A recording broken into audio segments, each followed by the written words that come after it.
Apocalipse 2, do 8 ao 11, diz assim: Ao anjo da igreja em Esmirna escreve: Estas são as tuas palavras daquele que é o primeiro e o último, que morreu e tornou a viver. Conheço as suas aflições e a sua pobreza, mas você é rico.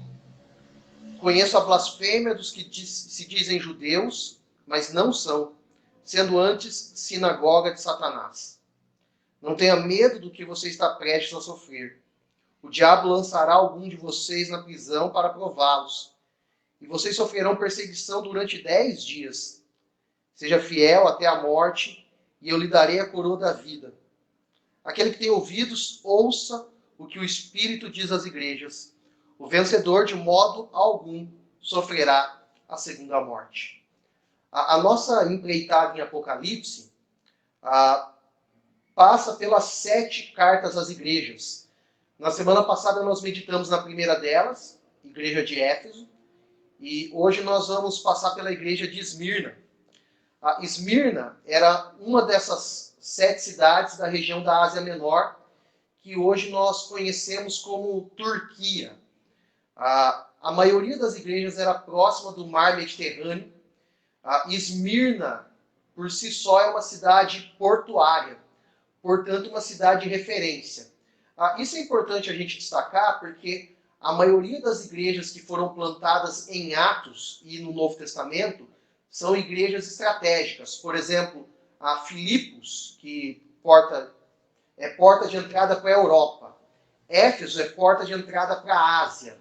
E Antioquia é porta de entrada para a África. Então, isso demonstra uma estratégia dos apóstolos quando eles iniciam o ministério. E Pérgamo é a próxima.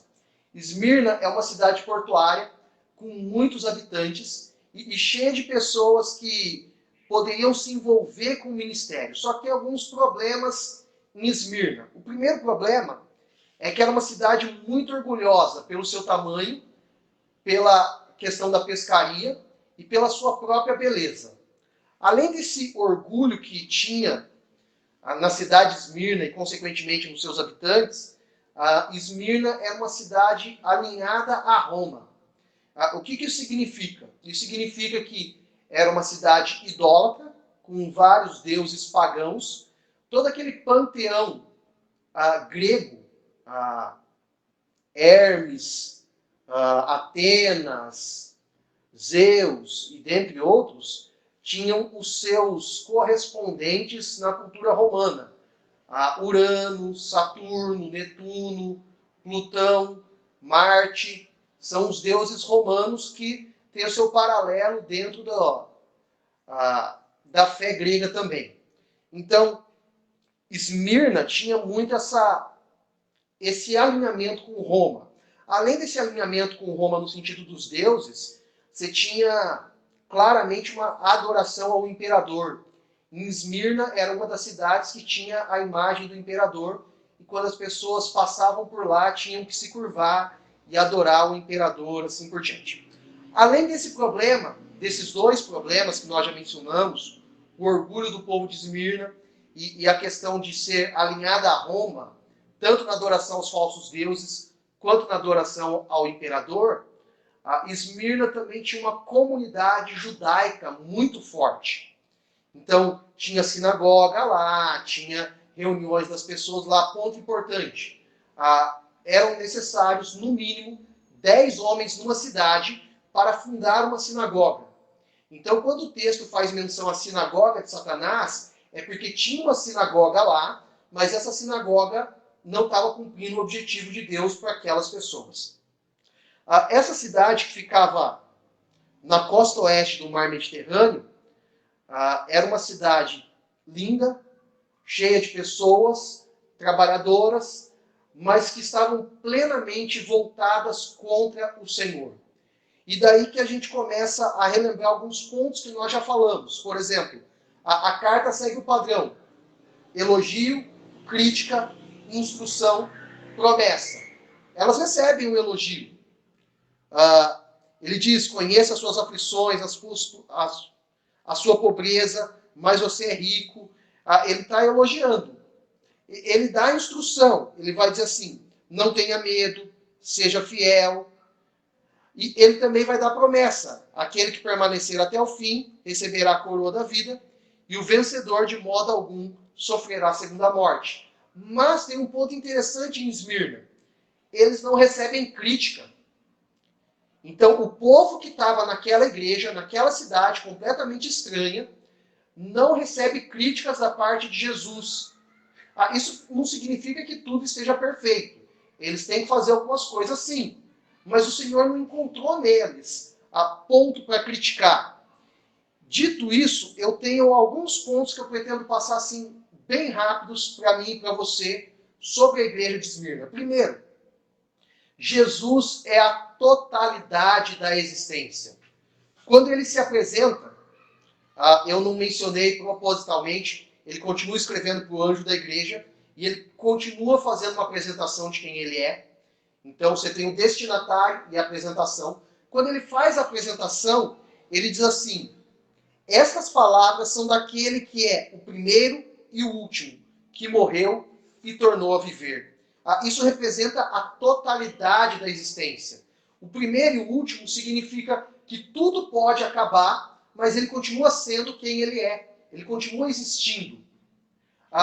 Quando ele fala que ele morreu, mas ressuscitou, significa que a morte, que é aquilo que mais causa medo no ser humano, ou uma das coisas que mais causa medo no ser humano, também foi vencida.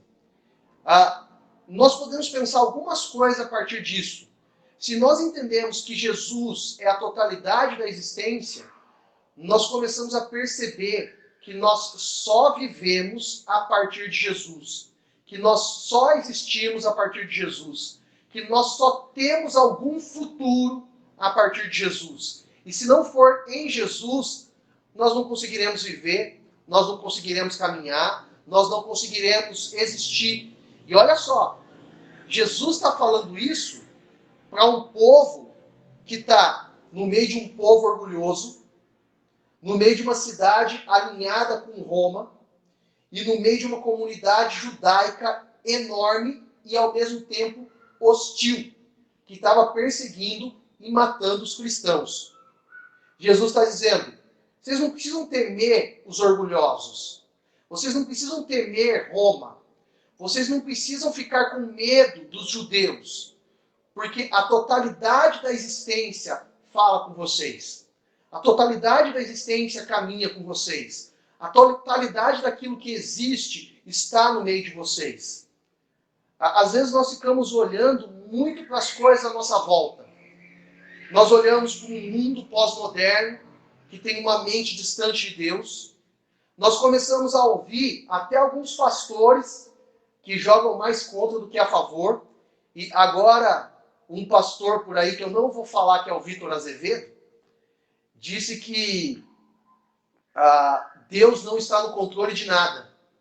E ele disse que se Deus estivesse no controle, não existiria o coronavírus. Ele disse também que se Deus estivesse no controle, crianças não morreriam de fome. Disse também que se Deus estivesse no controle, as mulheres não seriam assassinadas e mortas. Eu acho que esse camarada precisa ler melhor a Bíblia. O problema de tudo isso,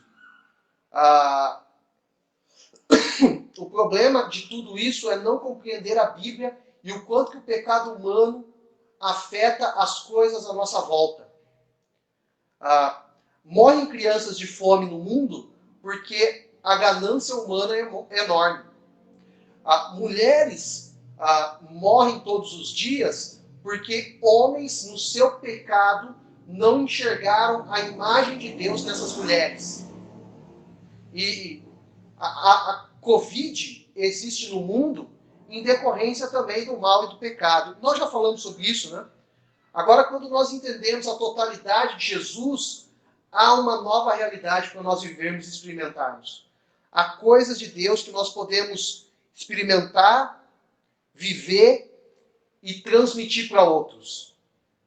A mudança da totalidade naquilo que é parcial muda aquilo que é parcial. Então, em outras palavras, Deus é a totalidade, nós somos parciais, mas essa totalidade entra plenamente naquilo que é parcial e muda aquilo que é parcial. De tal forma que a totalidade da existência mora e habita em nossos corações. Em seguida, Jesus vê o que ninguém mais vê. Jesus vê o que ninguém mais vê. Essa carta escrita para a igreja de Esmirna, ela é uma carta de opostos, de contrastes, de paradoxos. Por exemplo, você tem o paradoxo do pobre e do rico. Você tem o paradoxo daquele que segue Jesus e do que não segue. Você tem o paradoxo daquele que é fiel e daquele que não é infiel, daquele que é infiel. Então, ele vai trabalhando com esses contrastes, com pensamentos opostos. E ele começa com essa realidade do pobre e do rico. Olha só que interessante. A igreja de Esmirna, financeiramente, era pobre, mas a cidade de Esmirna era uma cidade rica. Isso é bem interessante.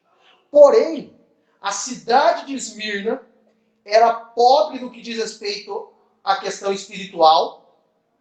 Por quê? Porque eles não tinham a totalidade da existência, mas eles eram pobres, eles eram ricos de dinheiro, mas pobres do espiritual. Agora, a igreja era pobre do financeiro, mas era rico no que diz respeito ao espiritual. E isso Jesus estava vendo. Quando ele diz assim, conheça as suas aflições, a sua pobreza, mas você é rico, é isso.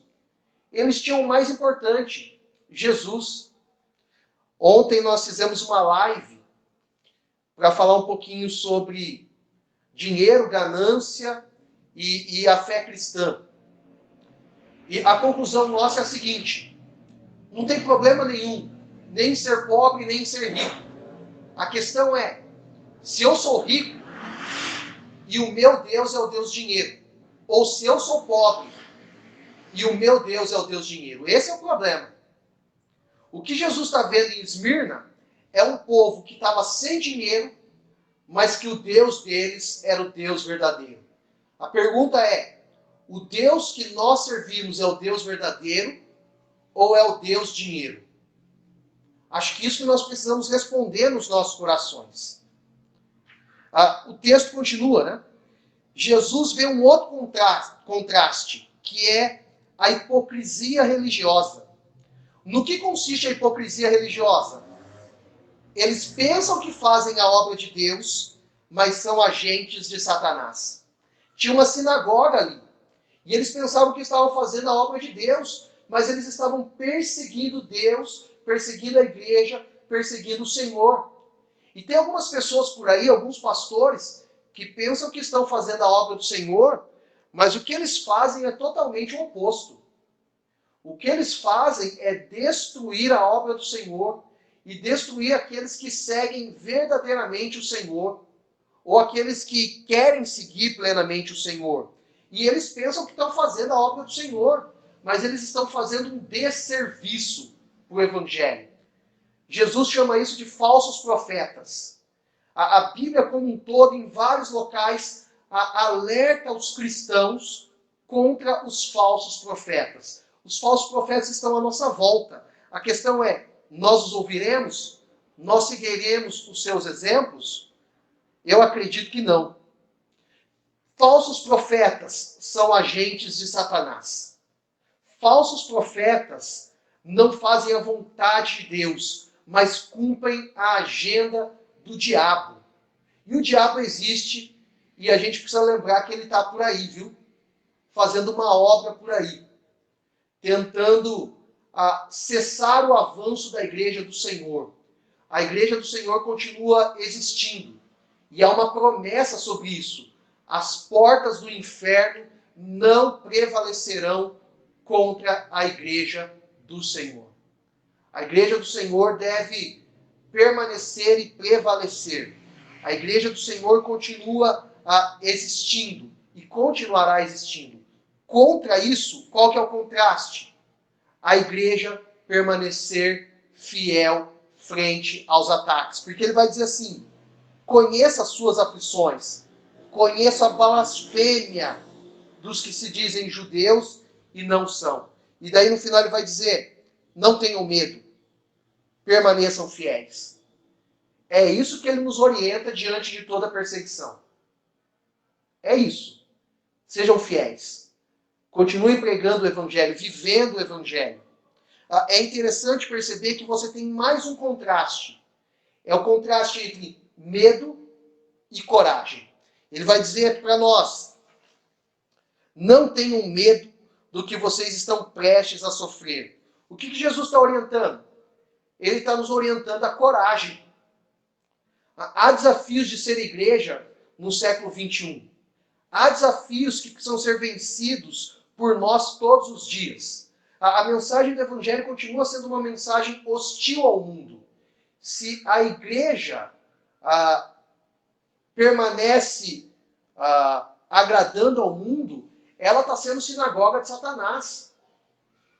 Se o nosso discurso é um discurso que está alinhado com as coisas do mundo à nossa volta, tem algo de errado com o nosso discurso, com a nossa pregação, com a nossa mensagem. A igreja continua sofrendo o mesmo estigma que Jesus falou que nós seguiríamos, que é, no mundo vocês terão aflições, mas tenham bom ânimo. Eu venci o mundo. O que Jesus está nos orientando? Coragem e não medo. Lá em Daniel, capítulo 10, se eu achar Daniel aqui, versículo 19, diz assim, não tenham medo, você que é muito amado, que a paz seja com você. Seja forte, seja forte. Ditas estas palavras, senti-me fortalecido e disse, fala, meu Senhor, visto que me destes força. Lá em Josué, capítulo 1, versículo 9, eu gosto muito desse versículo, diz assim, não te mandei eu? Ser forte e corajoso, não temas, nem te espantes, porque eu, o Senhor, estou contigo por onde quer que andares. Nós podemos caminhar com coragem nesse mundo à nossa volta, nesse mundo hostil, porque ele continua conosco. Mas você tem mais um contraste, fidelidade versus infidelidade. Jesus nos chama à fidelidade em meio à confusão. A confusão lá em Esmirna consistia naquilo que nós já falamos. Orgulho, alinhado a Roma, uma comunidade judaica hostil à fé cristã. Isso era um caos para o cristão ali. Era perseguição. Além disso, você tem alguns outros detalhes, né? Por exemplo, a ceia do Senhor era uma barreira para as pessoas. Eles iam pegar o evangelho para as pessoas, eles iam falar assim, mas você é daquele grupo que come carne humana, que bebe sangue humano, e até explicar que focinho de porco não era tomada, passava tempo. Então, olha só como o mundo à volta deles era um mundo confuso. Era um mundo estranho. O mundo à nossa volta também é um mundo assim estranho. Você ouve várias pessoas falando coisas que não batem com aquilo que a Bíblia diz. Falando que o mundo mudou, que as coisas mudaram, que a Bíblia é um livro antigo. Só que no meio de toda essa confusão, Jesus continua nos chamando a sermos fiéis. Sejam fiéis até a morte, dar-te-ei a coroa da vida. Eu acho muito legal quando alguns pastores aplicam esse texto a casamento, falando para o marido ser fiel à esposa até o final. Eu acho importante e interessante nós enfatizarmos fidelidade no casamento. Nós somos chamados a sermos fiéis no nosso casamento, mas nós não podemos esquecer que o ponto principal desse versículo não é fidelidade no casamento, é fidelidade ao Senhor. É fidelidade a Deus. É fidelidade àquele que nos chamou para seguirmos a Ele. Sermos fiéis ao Evangelho de Deus. Mas você tem um outro contraste, né? É o contraste entre ouvir o Espírito versus ouvir o mundo. O mundo está gritando as suas vozes por aí, né? O mundo tem um discurso pronto contra a igreja. O diabo também tem um discurso pronto contra nós, contra a igreja do Senhor. Mas o nosso desafio é ouvir a voz do Espírito. Ele diz, aquele que tem ouvidos, ouça o que o Espírito diz às igrejas. É interessante perceber que ouvir deve ser uma tarefa de atenção. Você já conversou com alguém e parecia que a pessoa estava te escutando, mas ela estava longe?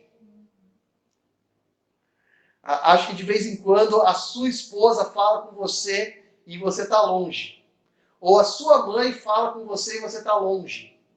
O alerta de Jesus é o seguinte: concentre-se, que todos os seus sentidos estejam alertas para ouvir o Espírito Santo.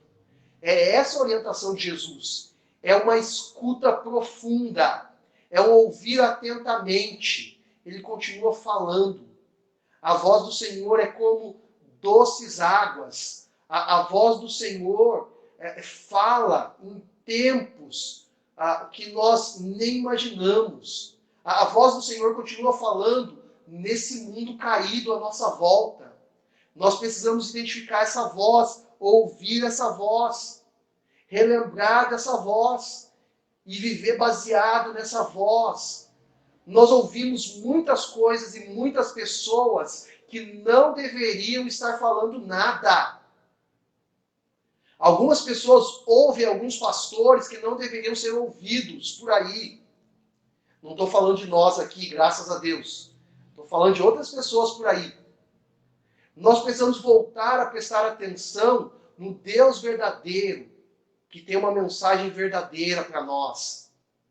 Essa mensagem única e especial e verdadeira precisa voltar a se cumprir. Esses dias eu estava vendo uma entrevista do Mauro Henrique. Mauro Henrique é vocalista da Oficina G3. E num determinado momento da entrevista ele pegou e falou assim: o que eu quero é passar a minha verdade para as pessoas. E eu fiquei pensando o seguinte: esse camarada já está influenciado pelo pensamento pós-moderno. O que é o pensamento pós-moderno, se não dizer que cada um tem a sua verdade e talvez a verdade bíblica de Deus seja só uma verdade no meio de tantas outras verdades. Isso não condiz com o pensamento bíblico cristão. Há uma verdade última e que nós precisamos voltar para ela. Essa verdade última é Cristo Jesus, o nosso Senhor e Salvador. Nós precisamos voltar a ouvir o Espírito dizer isso aos nossos corações. Era sobre isso que aquele povo de Esmirna vivia. Você tinha várias outras verdades ali. Olha só, você tinha a verdade do orgulho das pessoas. Você tinha a verdade do povo romano. Você tinha a verdade do povo judeu. Mas nenhuma delas era a verdade última. A verdade última é a verdade de Deus. Aquilo que os filósofos chamariam de ontológico é acerca de Deus. O último contraste, o último paradoxo, diz respeito a algo eterno versus algo temporal. Jesus vai dizer assim: o vencedor de modo algum sofrerá a segunda morte. Isso significa algumas coisas, algumas realidades. A primeira realidade é que esse mundo vai acabar e ele está caminhando para o fim. Eu não sei quando, não marco data, isso não está na minha agenda. Eu estava conversando com a minha irmã hoje à tarde pelo WhatsApp, a Mona Lisa, e falei para ela o seguinte: eu vivo a minha vida como se eu fosse viver longos anos, mas eu sei que Jesus pode voltar em breve. É assim que nós vivemos. Nós planejamos o futuro, mas sabemos que a qualquer momento Jesus pode voltar e esse futuro que nós planejamos não se concretizar. E glória a Deus por isso. Por quê? Porque os nossos planos são temporais, mas o plano de Deus é um plano eterno. E se nós não desejamos aquilo que é eterno para as nossas vidas, há um problema sério naquilo que nós desejamos e naquilo que nós almejamos. Então que o meu coração e o seu coração não fique olhando somente para as coisas dessa terra, mas para aquilo que Deus tem preparado para nós na eternidade. E isso trazia consolo e esperança para aquelas pessoas que estavam em perseguição. Uma das devocionais que nós fizemos e temos compartilhado diariamente foi sobre o Salmo 121. Não foi eu que fiz, eu não lembro quem fez, mas o Salmo 121 diz: eleva os olhos para os montes, de onde me virá o socorro? O meu socorro vem do Senhor, Criador dos céus e da terra. E daí o Salmo 121 vai repetir cerca de 6 vezes que o guarda de Israel não dorme. Ele está o tempo todo vigiando a nossa vida. Sabe o que isso significa? Que o nosso socorro não vem de nada terreno, mas vem daquele que é eterno e que nos levará para uma eternidade plena com Ele. O coronavírus vai passar. Os problemas à nossa volta também passarão. As nossas lutas passarão.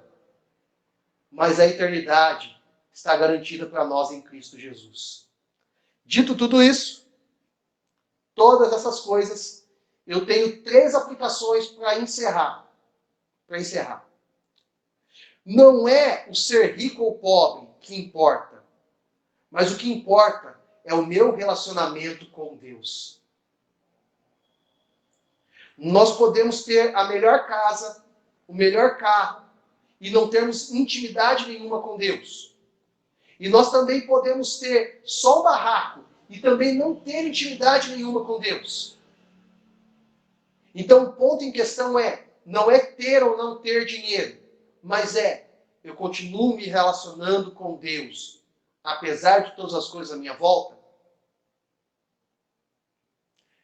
Esse é o ponto em questão.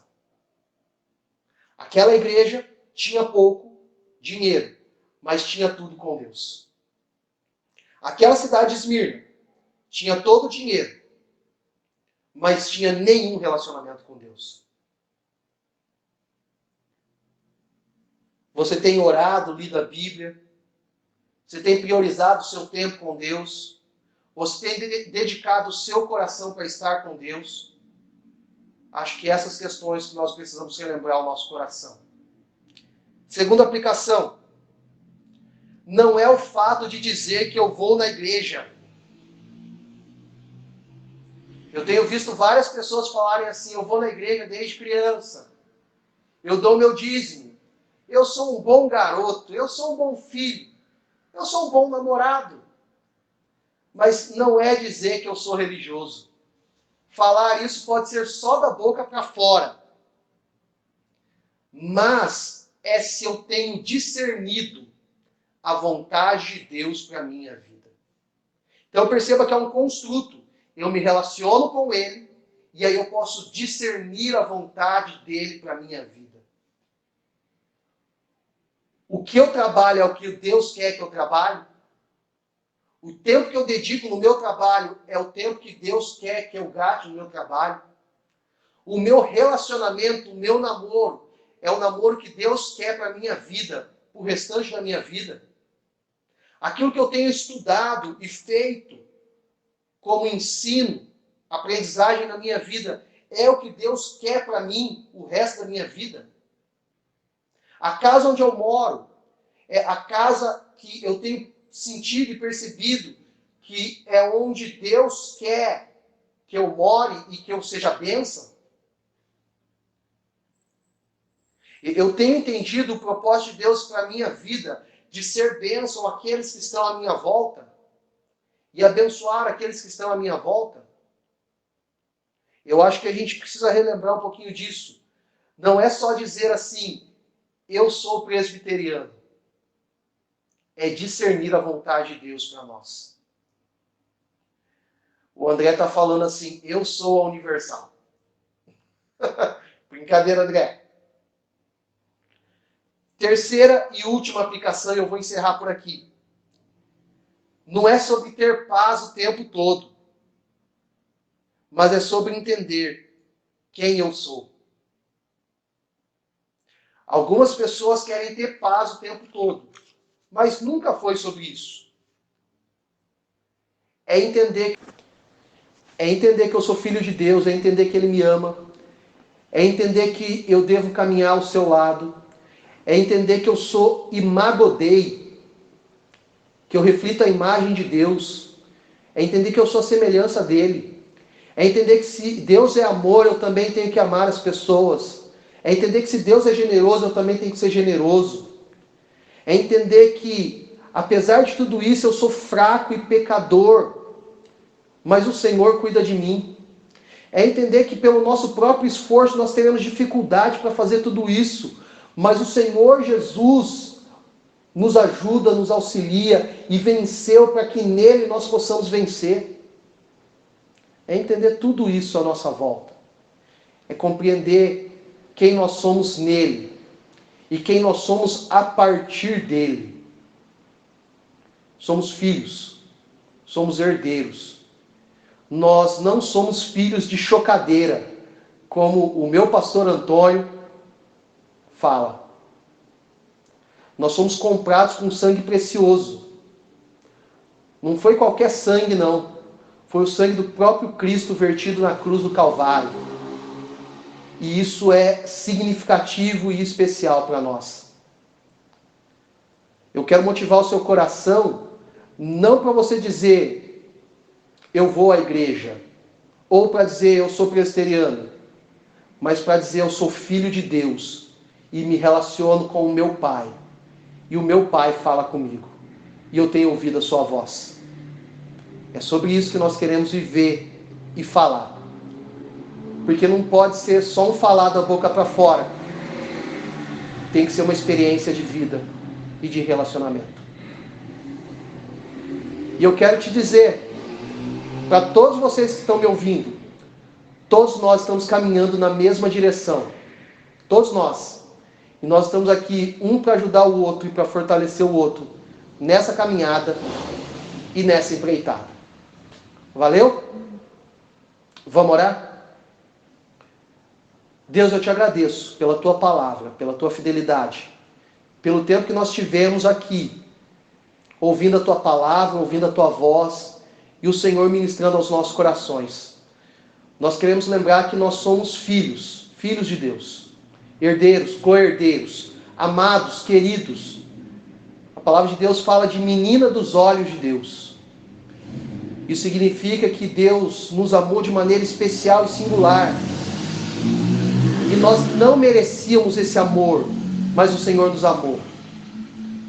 E a partir desse amor nós queremos viver. E queremos levar outros a viver esse amor, Pai. Nos ajuda, nos orienta e nos fortalece nessa empreitada. Aqueles que estão fracos na fé, fortalece elas. Aqueles que estão com medo do mundo à volta, coloca coragem no coração deles. Aqueles que se encontram perdidos, quase que idolatrando o dinheiro, que o Senhor se revele a eles plenamente, na sua glória e plenitude. Em nome de Jesus.